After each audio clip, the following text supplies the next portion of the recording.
大家好，又到小白姐姐講故事嘅時間啦！喺故事開始之前，提提大家記得訂閱我哋嘅頻道啊！小白姐姐講故事。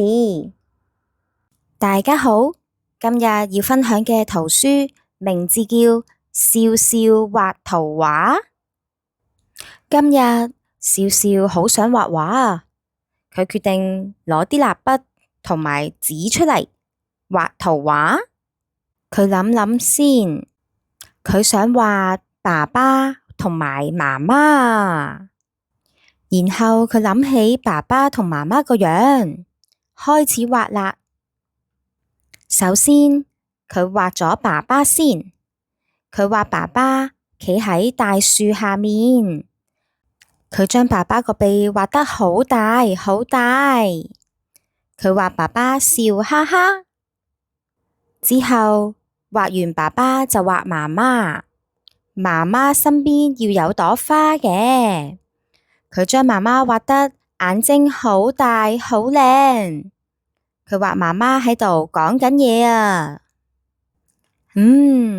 好嘢，完成咗啦，2幅圖畫。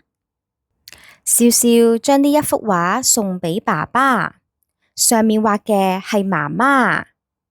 笑笑將另一幅畫送俾媽媽，而上面畫嘅係爸爸。跟住爸爸媽媽見到幅畫之後，爸爸見到幅畫後笑媽媽，佢話：媽媽，乜你隻眼咁大嘅？跟住媽媽見到幅畫後亦都笑爸爸，佢話：爸爸，你個鼻咁大嘅？哈哈哈哈！大家都笑咗起嚟。之後爸爸媽媽就抱起咗笑笑，錫咗一啖啦。笑笑好開心啊！之後爸爸媽媽就將笑笑嘅畫貼咗喺牆上面啦。大家多啲睇下圖畫，都會笑哈哈噶。小朋友，你哋鍾唔鍾意畫畫嘅呢？多啲畫畫，心情都會愉快一啲噶。將你鍾意或者見到嘅嘢畫落圖畫上面，作為一個記錄，記低自己所見或者好開心嘅心情，都係一件唔錯嘅事嚟噶。小朋友，故事就講到呢度啦。如果你哋都鍾意我哋嘅故事，請你喺下面畀個 like 我哋啊，同埋記得訂閱我哋嘅頻道啊。